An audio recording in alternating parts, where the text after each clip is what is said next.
દિલ્હી અને મહારાષ્ટ્ર સહિત અન્ય રાજ્યોમાં લાગુ કરાયેલા લોકડાઉનની સીધી અસર સુરતના કાપડ ઉદ્યોગ પર જોવા મળી રહી છે।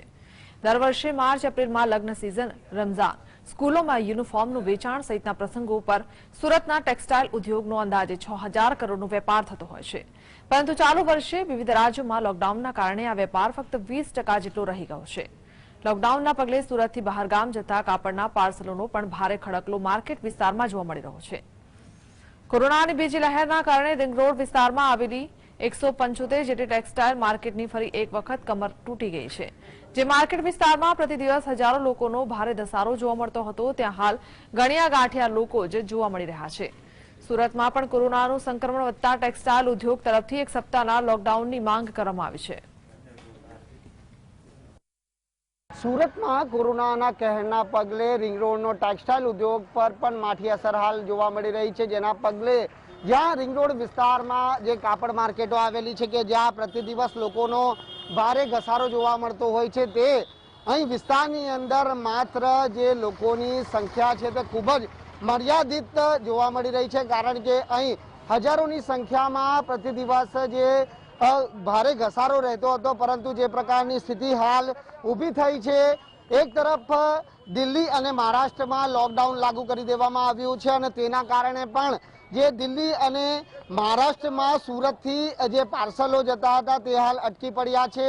એટલે કહી શકાય સીધી અસર કુલ 6000 કરોડના વેપાર પર પડવાની જે ભીતિ છે તે કાપડ ઉદ્યોગના વેપારીઓ દ્વારા સેવામાં આવી છે। અહીં તમામ Surat FOSTA federation of traders textile એસોસિએશનના ડાયરેક્ટર પણ ઉપસ્થિત છે, વેપારીगण પણ ઉપस्थित છે। बात करने सीधो प्रयत्न करीशू। बताइए किस तरह के हालात अभी खड़े हुए खास करके सूरत टेक्सटाइल उद्योग को लेकर। देखिए, सूरत टेक्सटाइल उद्योग की अगर बात करनी चाहे तो 1 अप्रैल के बाद जैसे ही कोरोना संक्रमण की दूसरी लहर आई, उसके बाद व्यापार उद्योग धंधों की ये हालत होगी कि 6000 करोड़ का कारोबार हम ही ये अप्रैल और मई में करते हैं, मतलब 15 मार्च के बाद से लेकर 15 मई के बीच में, जिसमें सबसे बड़ी सीजन थी हमारी अभी वर्तमान में जो चल रही है, रमजान की सीजन है, अखातीज की सीजन है और उसके अलावा शादी ब्याह की सीजन, स्कूल यूनिफॉर्म की सीजन है। लेकिन क्या करें, एमपी है, छत्तीसगढ़ है, महाराष्ट्र है, दिल्ली है, यहाँ पे लगभग सिटियों में लॉकडाउन लग गया है, तो हालत ऐसी हो गई है कि क्या बताएं। अन्य सिटियों में भी व्यापार जो है वो 50% हो गया। कुल मिला के जो अभी हमारा व्यापार करना होता है वो करीबन 50% ही रह गया। लेकिन क्या करें, जान है तो जान है। अभी हमने जैसे अभी प्रशासन हमें बार बार अपील करता है कि आप मार्केट बंद कीजिए, मार्केट बंद कीजिए। हम प्रशासन को बोल रहे हैं कि खाली कपड़ा मार्केट बंद करने से कोई फायदा नहीं होगा, क्योंकि हमने पिछले कई वीक में सैटरडे संडे बंद रखा, कई सैटरडे संडे हमने माल का आवाजाही बंद रखा, लेकिन संक्रमण भी उस पर कोई भी कंट्रोल नहीं हुआ। अतः हमने आदरणीय मुख्यमंत्री श्री रूपाणी साहब को लेटर लिखा 2-3 दिन पहले फोस्टा ने कि आपको अगर लॉकडाउन करना है तो पूरे सूरत को स्वाधीन कीजिए, तो ही इसमें फर्क पड़ेगा। अदरवाइज कपड़ा व्यापार को अगर डिस्टर्ब करोगे तो ऑलरेडी व्यापार 50% है और ज्यादा कम हो जाएगा और कारीगर वतन की ओर जाने लग जाएंगे और जाने भी लग गए। 15 से 20% कारीगर चले गए, चाहे वीविंग है, चाहे एम्ब्रॉयडरी है, चाहे प्रोसेसिंग है या मार्केट है। लेकिन आपको कुछ इसमें हल करना पड़ेगा, वरना आने वाला समय वो व्यापारियों के लिए बहुत कठिन होगा। पिछले साल व्यापारियों ने जो लॉस किया है, इस साल अगर उनकी कमर टूट गई तो मैं कहता हूँ 25% व्यापारी इस धंधे से पलायन कर जाएंगे। फिलहाल जिस प्रकार के हालात खड़े हुए हैं तो उसको देखकर सूरत के कपड़ा व्यापार का फिलहाल का व्यापार कितना परसेंट रहा है, और खास करके बात की जाए तो डिस्पैचिंग जो पार्सल है वो कितनी बड़ी मात्रा में इधर रुक गए हैं। देखिए, अगर खासकर बात करने जाए जिन स्टेटों में लॉकडाउन हुआ, चाहे महाराष्ट्र है, दिल्ली है, राजस्थान है, छत्तीसगढ़ है, यहाँ पे तो 20% ही व्यापार रह गया। जो भी माल गया है या तो यहाँ के मार्केट के परिसर में आपने देखा पड़ा है, या ट्रांसपोर्ट में पड़ा है, या बाहर मंडी की ट्रांसपोर्ट पड़ा है। बाकी मंडियों में जहाँ लॉकडाउन नहीं है वहाँ भी व्यापार 50% हो गया, कारण कि व्यापारी इधर कोई आ नहीं रहा है और बाहर भी इतनी कोई डिमांड नहीं रही है। लोगों को एक भय बैठ गया कि कहीं लॉकडाउन फिर से नहीं आ जाए, उस चक्कर में भी माल नहीं जा रहा है। तो जिन स्टेट में लॉकडाउन है वहाँ तो 10-15% ही व्यापार है, और जिन स्टेटों में लॉकडाउन नहीं है वहाँ व्यापार 50% हो गया है। व्यापारीगण उपस्थित है। आपका नाम? अजय जैन।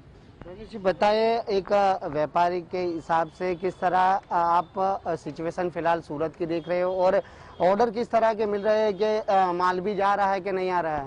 मेरा मेनली काम 50 से 70% महाराष्ट्र का है, और महाराष्ट्र में लॉकडाउन का जो प्रोसीजर है वो जनवरी से ही चालू है। लोगों को अभी मालूम पड़ा, लेकिन जनवरी फरवरी से ही वहाँ पर लॉकडाउन अलग अलग डिस्ट्रिक्ट वाइज लग रहा था। महाराष्ट्र की तो हालत इतनी बुरी है, न तो हमारा पेमेंट आ रहा है, जो गया हुआ माल का पेमेंट भी नहीं आ रहा है, और हमको यहाँ पर क्या करना वो समझ में नहीं आ रहा है। खास करके सूरत में जो सीजन है, लग्न ब्याह है और रमजान है, तो यह सीजन व्यापारियों के लिए कैसी रही है अभी? ये सीजन अभी जो पोजीशन है उसके हिसाब से क्या है, जो काम होना चाहिए हमारा वो 50% भी काम नहीं है, जबकि अच्छी सीजन रहती है। अभी रमजान की सीजन में अच्छा काम होता है हमारा, लेकिन अभी जैसे बाहर के व्यापारियों को बिल्कुल ऑर्डर नहीं आ रहा है, क्योंकि यहाँ का माहौल है और पूरे देश का माहौल जो हो रखा है उसके कारण दिक्कत आ रही है।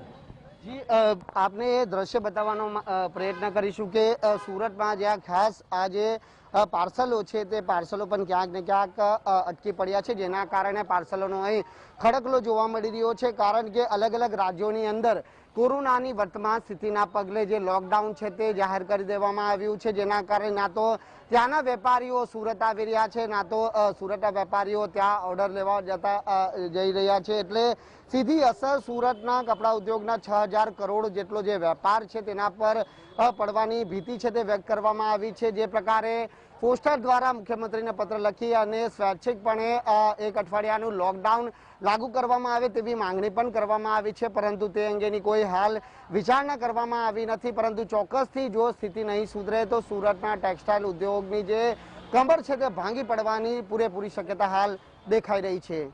कैमरा पर्सन भट्ट સાથે રાકેશ બ્રહ્મભટ્ટ, GSTV, સુરત।